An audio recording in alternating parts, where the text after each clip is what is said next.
Can you imagine pipelines? We think that it's there. You saw that your picture is very powerful of the pipelines in Texas, and then you go into Mexico.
Ladies and gentlemen,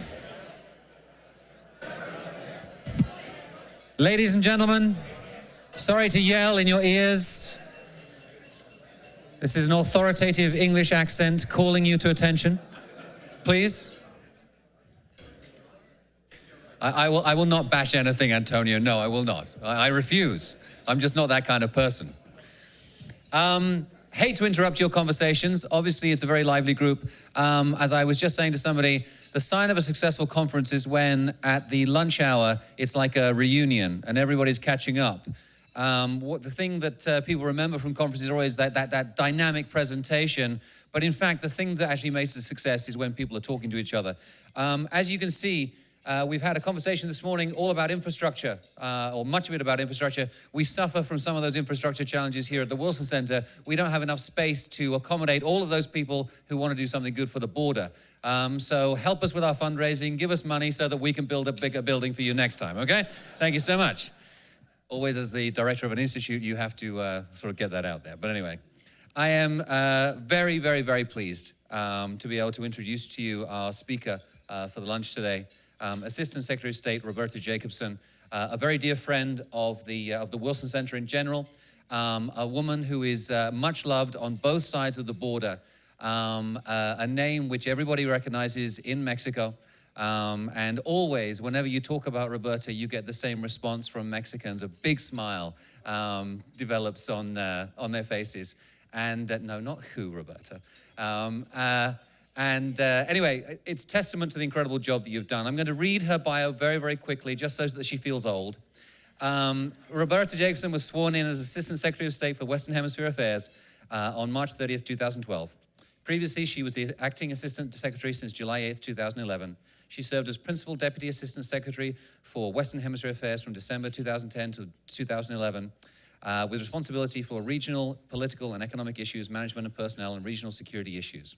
In addition to all of these roles, Roberta has had a long-term interest in North America, covering Canada, Mexico, and NAFTA issues in the Bureau. She served as Director of the Office of Mexican Affairs from December 2002. She was also coordinator for Cuban affairs, and that's one of the issues which, of course, is so fascinating to talk about here in Washington, and very often we're not allowed to talk about. But at what point do we include Cuba in some discussion of North America? But anyway, I'll leave that out there. Not today. Not today.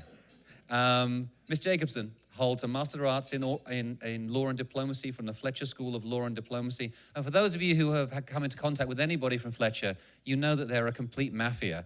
I was at a wedding recently in Mexico, and there were at least 30 people from Fletcher, and they all think and talk alike. It's extraordinary. I swear there's some kind of global network of these people. But anyway, they're also incredibly talented. And a Bachelor of Arts from Brown University. Ladies and gentlemen, please welcome Roberta Jacobson.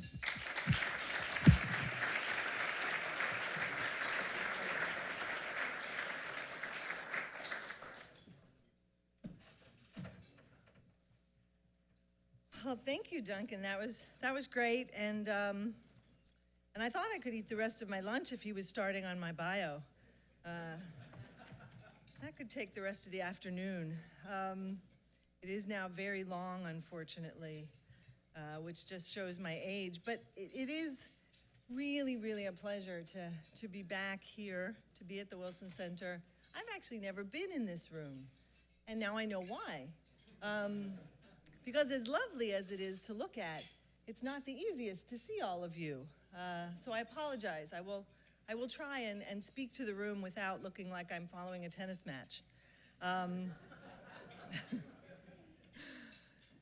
It is particularly nice to be here because it is a reunion of sorts with so many people that I know from jobs I have had before this, from trips to the border, from trips to Mexico, from so much of the work that we have all done together to work on border infrastructure, border issues, NAD Bank, BEC, all sorts of things that so many of you in this room and I have done over the years, with the exception of the cohort that's in this room that wasn't born when I started working on Mexican issues. And there's actually more of those than I'd like to admit. So I'm delighted to be here and to talk to this conference. And the one other caveat I'll make before I launch into remarks is that it is with some trepidation that I address you all, because one of the mixed blessings about moving up into the position that I got a little over 2 years ago is that from having worked on things Mexican for about 10 years, along with things in other parts of North America, I now have everything from Canada to Argentina and don't get to spend nearly as much time as I would like focusing on the U.S. Mexico relationship and on the border. So I'm going to warn you in advance that some of the questions you're going to ask me, I won't have the answers to. It is not that there aren't answers to those questions, I just won't have them today. And I apologize for that in advance. But I'll skip the thank you to Congressman Cuellar for his introduction, because he and many of our other congressional participants that I think you heard from or saw this morning are on the Hill voting. And that's good news for everything that we need to move forward in our Congress.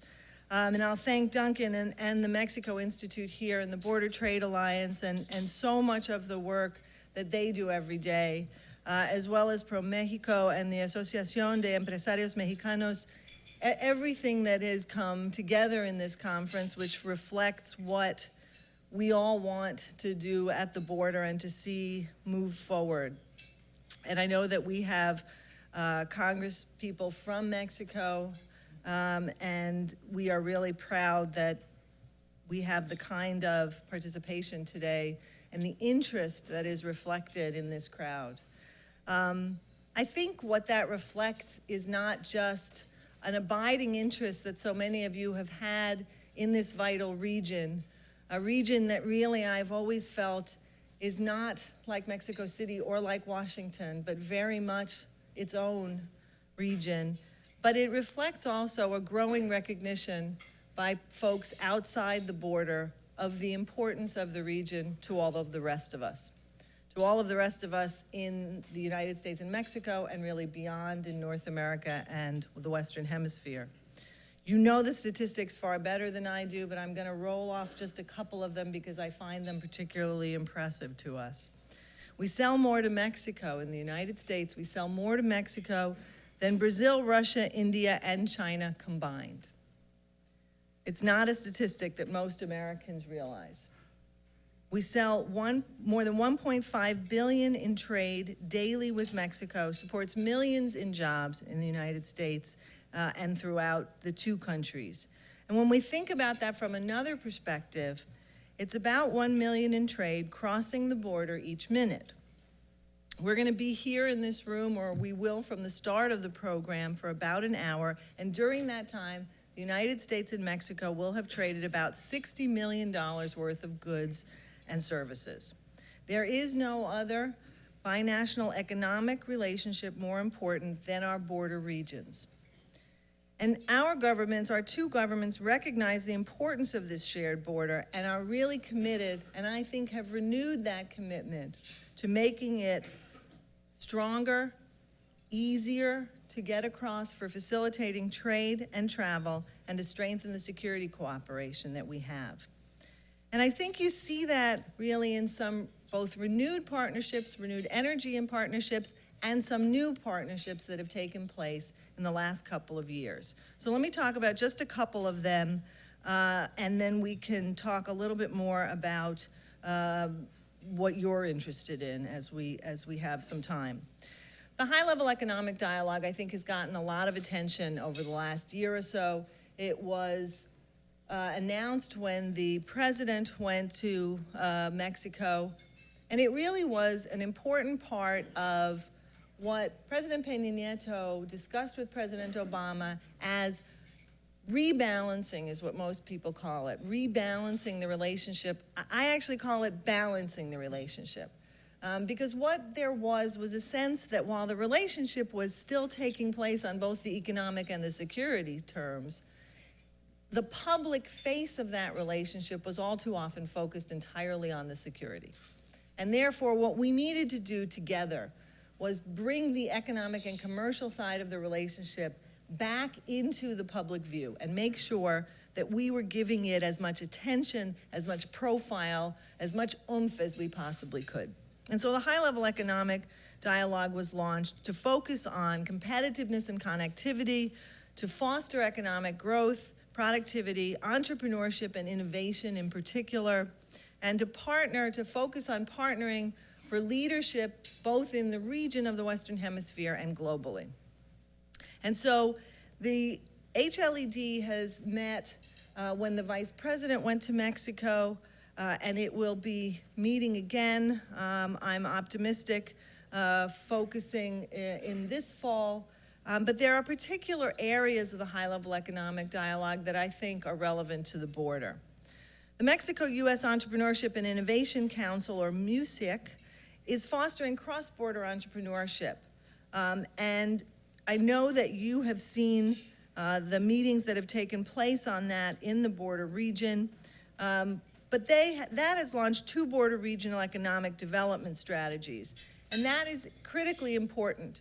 The master plans that are being developed, the launching of these new economic strategies, I think are designed to make sure that we continue to focus on technology, on innovation hubs, on entrepreneurship as engines of growth in the Southeast United States and in the border region. In April, the United States and Mexico agreed to connect the Mexican small business development centers with similar U.S. centers so that we can make sure that small business owners and entrepreneurs in both countries have the resources that they need to be able to talk to each other, get advice from each other, and tap into each other's networks to do the exporting that they need. One of the reasons I think that is so critical is when the President launched the Small Business Network of the Americas at the Summit of the Americas in 2012, Mexico was one of the areas in which the small business development centers took off fastest. There are more small business development centers located in Mexico than any other country in the Western Hemisphere. And we all know that small businesses really are the engines of growth, and in particular, the engines of job creation in our economy. But those small businesses in each of our countries, in general, don't export. Even in the United States, less than 2% of small businesses export. And when small businesses think about exporting, the first step that they are going to take is most likely going to be with neighbors. It's more comfortable, right? It's going to be either with Canada or with Mexico. And that's what the small business development centers, when linked together, can really help our small business entrepreneurs do. It can help them take that first step towards exporting, which really can make them take a big step in their own businesses beyond just their local community. We completed 5 of 6 border master plans to talk about infrastructure development, and the last one is on track for completion by mid-2015. We held peer exchanges on traffic and freight modeling to coordinate our binational strategic freight plans. Tourism officials formed a working group to collaborate on data, joint marketing opportunities, and promoting trusted traveler programs. You all know better than anybody how critical it is for us to continue to expand those trusted traveler programs, and as our presidents have agreed, to make sure that we can merge our trusted traveler programs to the greatest extent possible all throughout North America, making it easier for our trusted travelers to travel freely throughout the North American continent. And we talked a lot as part of the high-level economic dialogue and the whole rebalancing, and we'll continue to talk aggressively about education. And this is really a passion of mine in this job that I think this Mexican government certainly shares. It is central to our vision of a competitive border and 2 competitive countries. The workforce that we need for the global environment and for the 21st century has to have different skills, frankly, than my generation did, certainly. And it doesn't yet, necessarily. President Obama launched the 100,000 Strong in the Americas program in 2011 to increase the flow of university-level exchange students between the United States and Latin America and the Caribbean. And this program was modeled on the 100,000 Strong program in China, which is hoping to bring 100,000 U.S. students to China. It wasn't necessary to create a two-way program because we had no trouble attracting more than 100,000 Chinese students to the United States. But in fact, between the United States and the countries of Latin America and the Caribbean, we only have about 100,000 students total on educational exchanges right now. About 60,000 from the region to the U.S. and about 40,000 the other way. The numbers from Mexico to the United States right now and the numbers from the U.S. to Mexico are artificially low. They are not what they should be, based on our population, our proximity, and the quality of our educational institutions. And so we have to help get those numbers up. The exchanges in themselves are not going to make the difference in creating the workforce we all need. But they do help us demonstrate that what the global workforce in this 21st century looks like is what I like to call global learners. They're people who have had experience in more than one culture. They're people who speak more than one language. They're people who can operate in the multinational environment, whether they're doing so in government, in the private sector, in the NGO world, in academia. We are all going to have to be able to operate in that environment. And I think that there is a huge amount that we can do with Mexico. And happily, when the Peña Nieto administration came into power, there was a real desire to move aggressively on education. And so in a complementary way to the 100,000 strong in the Americas, the Mexican government has sought to create binational structures that really go further than that program to do things together with the United States. And we created our bilateral forum on higher education, innovation, and research to be able to expand educational opportunities between our two countries, and in particular to be able to expand the research and the innovation opportunities with national labs, with technology, with incubators, so that we could do more to develop that workforce in these two countries. And I know that you understand exactly why that's important. In March, the University of Texas at El Paso hosted a working group of the U.S. Mexico Bilateral Forum on Higher Education to explore the specific potential of the border region in increasing the bilateral collaboration in this area. So I think this is a particular area where the border will be able to help us and show us how this kind of interaction, exchanges, educational potential is possible. On infrastructure, I'm going to speak really briefly because I think you've all had a conversation about that and probably know so much more than I do that I don't want to actually insult you. But I do think that one of the things I hear when we talk at meetings like this over and over again is that government perhaps still doesn't get it on infrastructure, that we still are not doing enough and we don't understand as well as we should the infrastructure deficit that we have at the border. All of the efforts that we've been undertaking to make the border more competitive will not actually mean much if people and vehicles and goods can't get across the border. Obviously, the studies that we've looked at have shown that border traffic congestion and delays cost the U.S. and the Mexican economies an estimated $7.2 billion in gross output and more than 62,000 jobs. Given where the U.S. economy is right now, we can't afford that. No economy can afford those kinds of losses. In 2010, we launched the 21st Century Border Management Initiative, and it acknowledged that our shared interest in creating the border that promotes promotes competitiveness, enhances security, and promotes rapid and lawful movement of goods and people will take a lot more effort by all of us. And under that initiative, we've made progress on infrastructure at the border. We have been coordinating a number of the ports of entry projects, and I know that many of those are moving forward, creating huge headaches in the interim, but getting us to a better place at the end. Obviously, the busiest border crossing in the world, San Isidro, is undergoing a 3-phase major renovation, and that will be an enormous boon to the region, I think, when it is completed. Phase 1 is proceeding, and we're beginning phase 3. Construction has started on the Mexican side of the border for the cross-border facility at Tijuana Airport, which I think is a unique project, and I'm particularly excited about that one. The U.S. side is nearly complete and construction underway in Mexico for the Tornillo Guadalupe International Bridge. Expansion of the Veterans Los Tomates International Bridge was just completed between Brownsville and Matamoros. And we're working on the expansion and modernization of the Nogales Mariposa port of entry.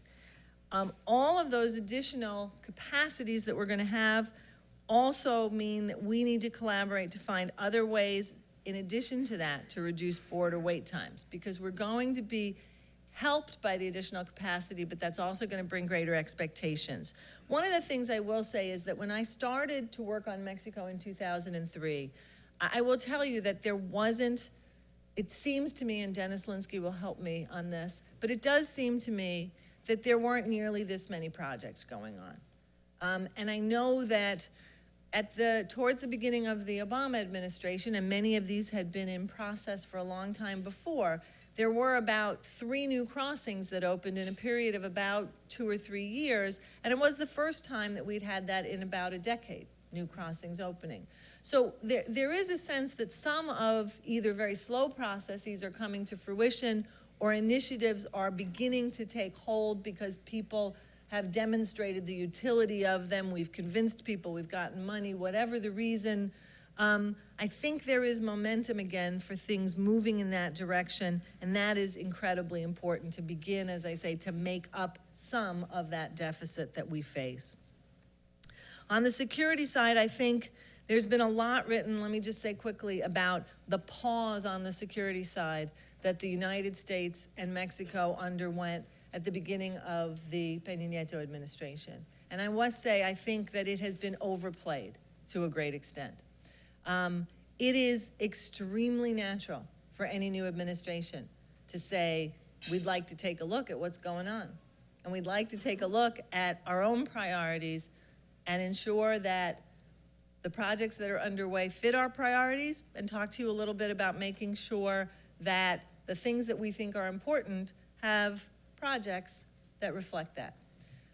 That was undertaken, as was coordination changes within the Mexican government.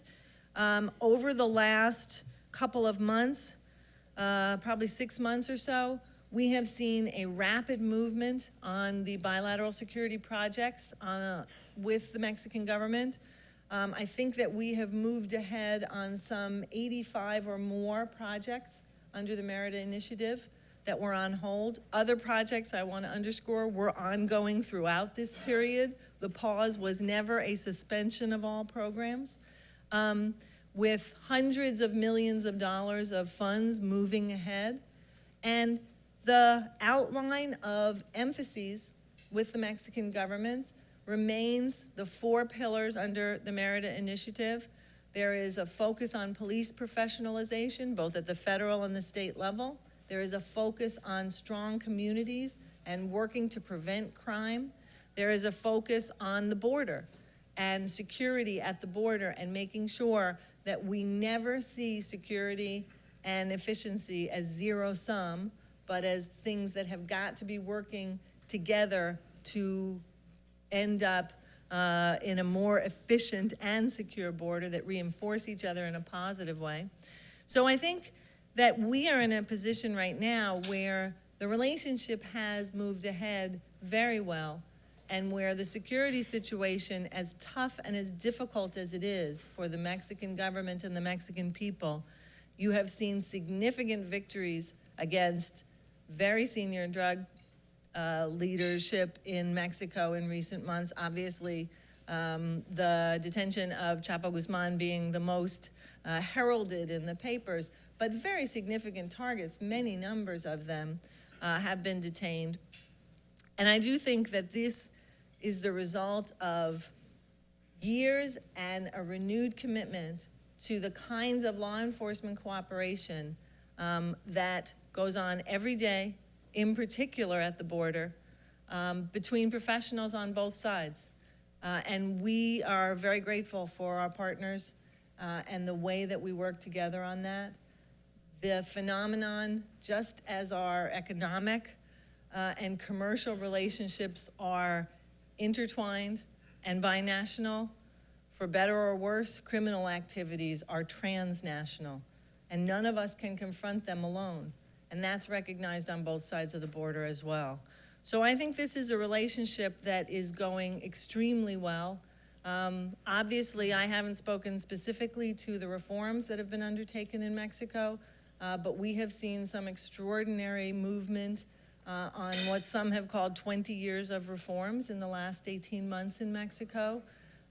Things that we think will have very positive impact on the economic relationship with the United States. So we are very, very excited about the relationship and very positive about the relationship, and believe that that will, as always, be reflected and initiated at the border itself. Thank you very much.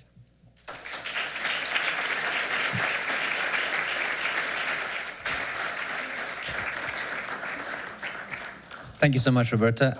The Assistant Secretary has agreed to take some questions from the public here today. Taking the easy questions. Only the easy ones, so we'll filter them out. Deal. Before we move to that, I'd just like to say a special thank you to Flavia and to Pro Mexico for sponsoring this lunch. I hope you enjoyed it, because you know, these guys were the ones who footed the bill for it. So thank you very much. Appreciate that. And while you're thinking of questions, I have one question here. Let me just say that I've studied Mexico for 20 years, and so often it's been a negative conversation about Mexico. What's extraordinary right now is how positive it is, and constructive, more importantly than positive. And when you recently gave testimony in Congress, the number of people who actually now come out. That's an amazing point, Duncan. I did give testimony on the Hill recently, on the House side, which can sometimes be the thing I'm most afraid of, just saying. And this was House Foreign Affairs Committee. It was a full committee hearing. And I have never in my career had 33 or 34 members show up for a hearing. Not all at once, because that would have really scared me, but there were a lot of them there for much of the time. And certainly, as you all know, not all from the border.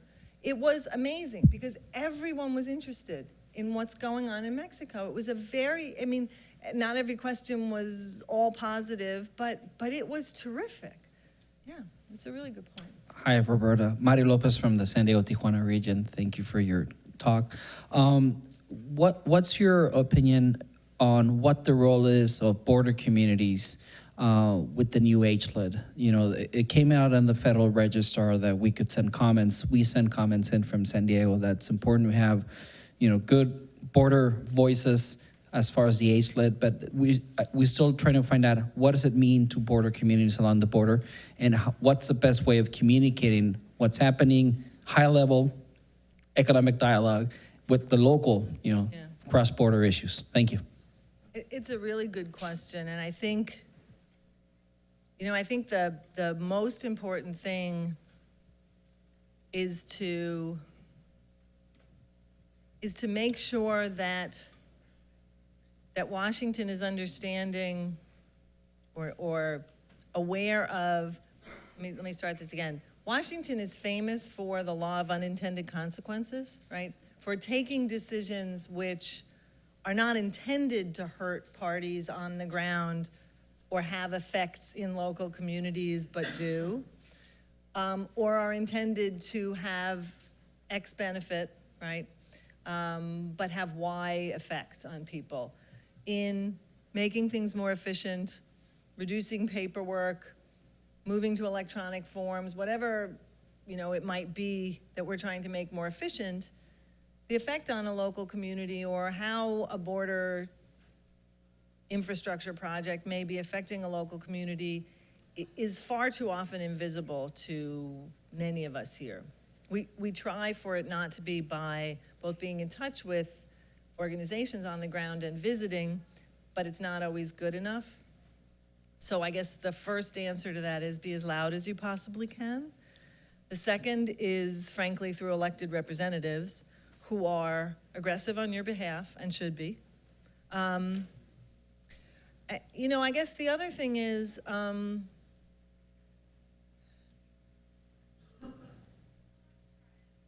one of the things, and I've said this before, so I apologize for some who've heard it. One of the things that has frustrated me on occasion is I have seen common interests on the northern and the southern border.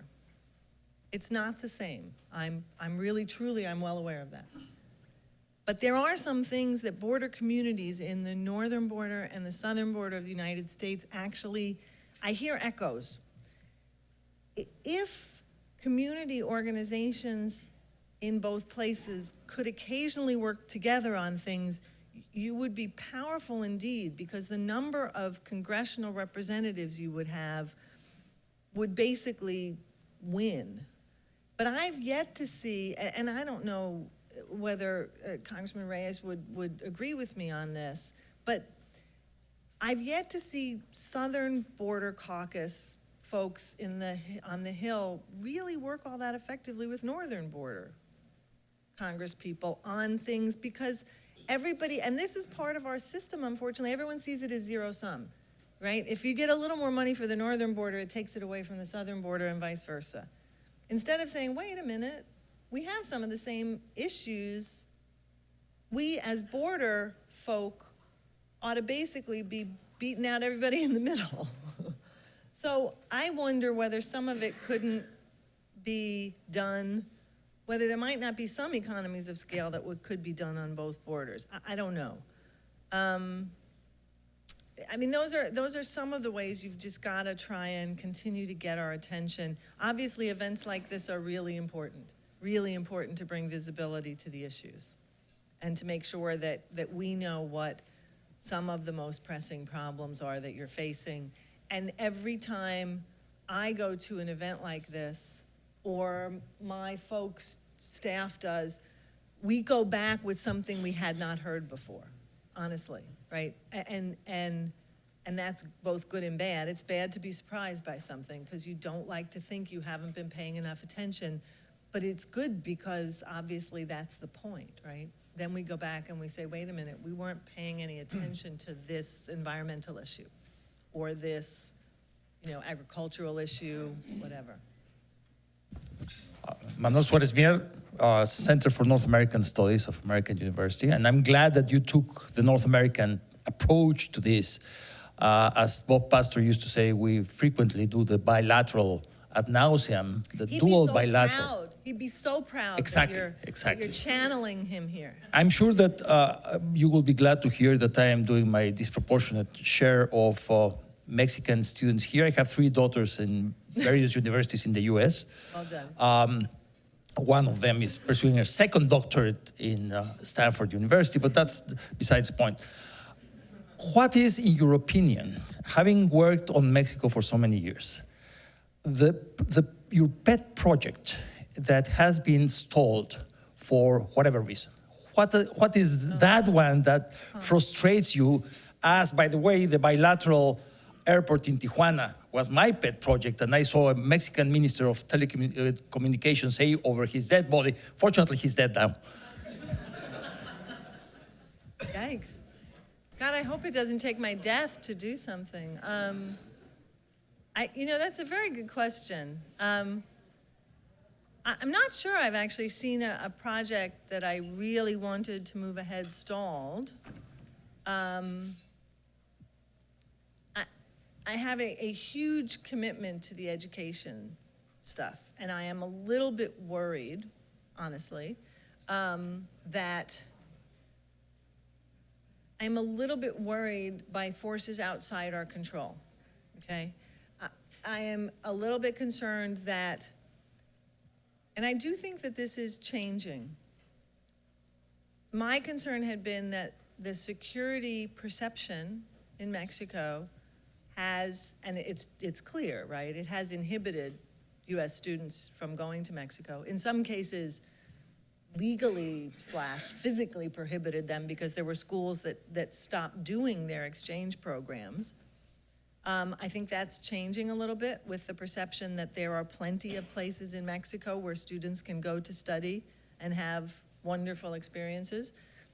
The State Department tried to do its part in that by ensuring that our consular information sheet and and the travel advisory were much more specific than anything we normally put out in noting where violence has been a problem and where it has not. And we don't normally do that. And it was somewhat controversial within the State Department, but we felt like it was important enough in our closest neighbor to be sure that people didn't have the misimpression of the whole, right?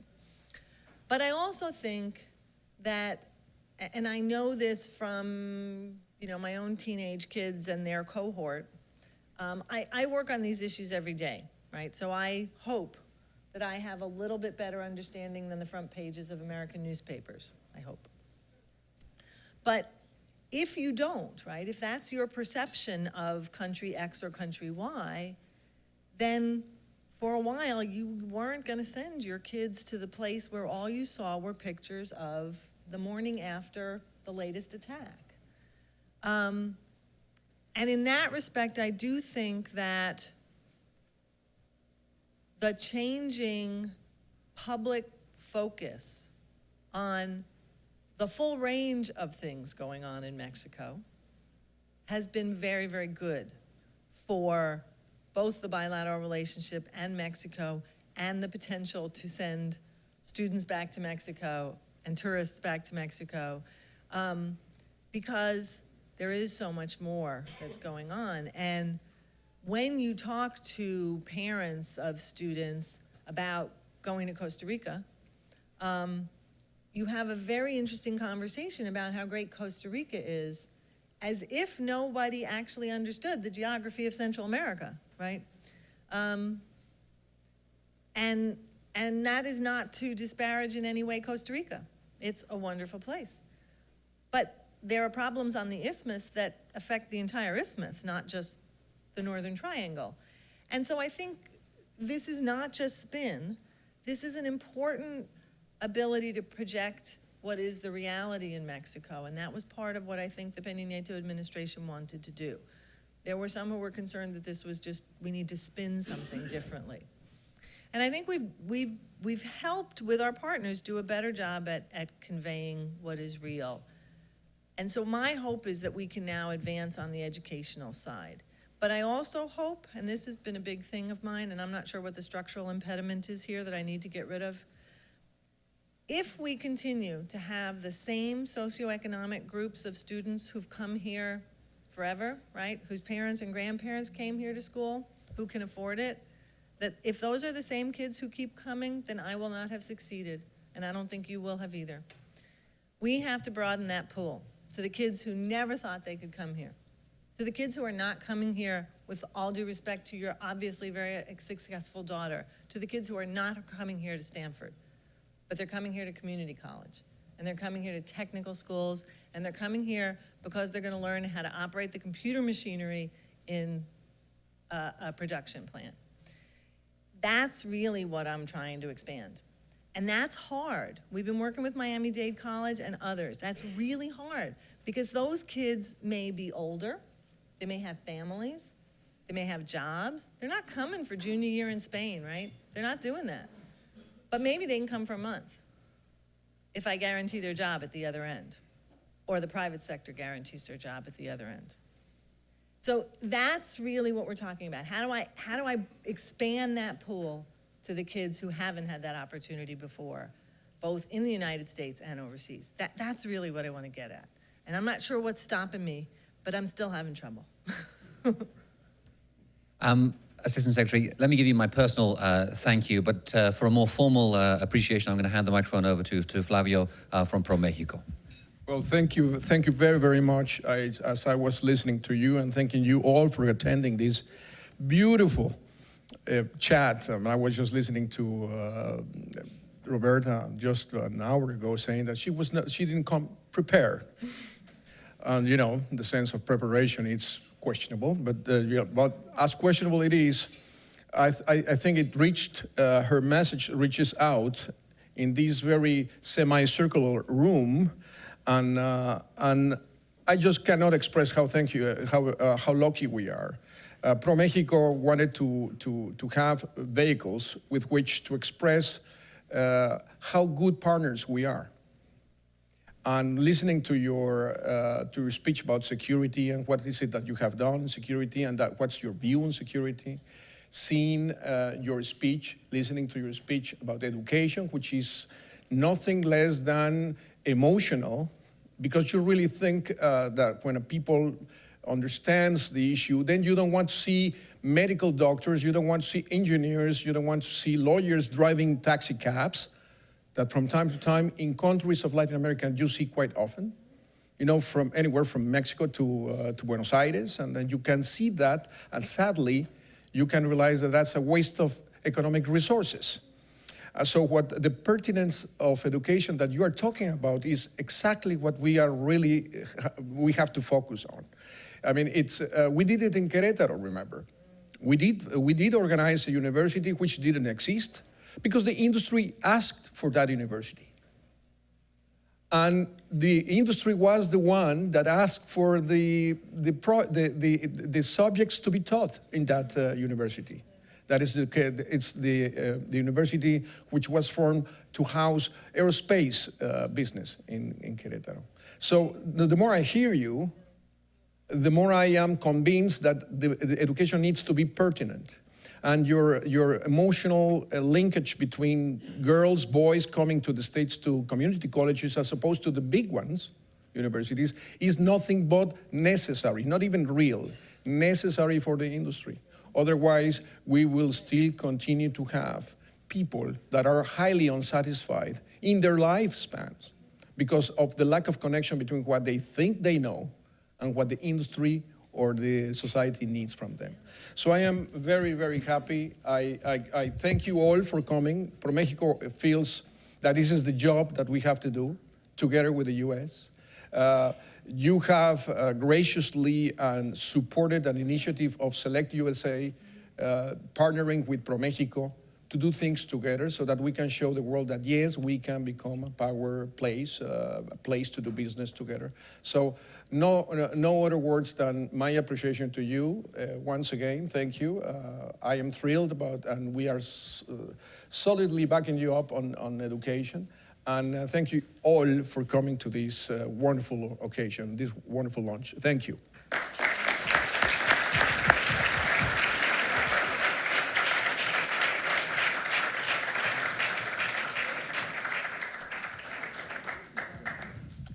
Ladies and gentlemen, I think we're going to reconvene across the hall immediately. There is no rest for the wicked, so please back to the auditorium.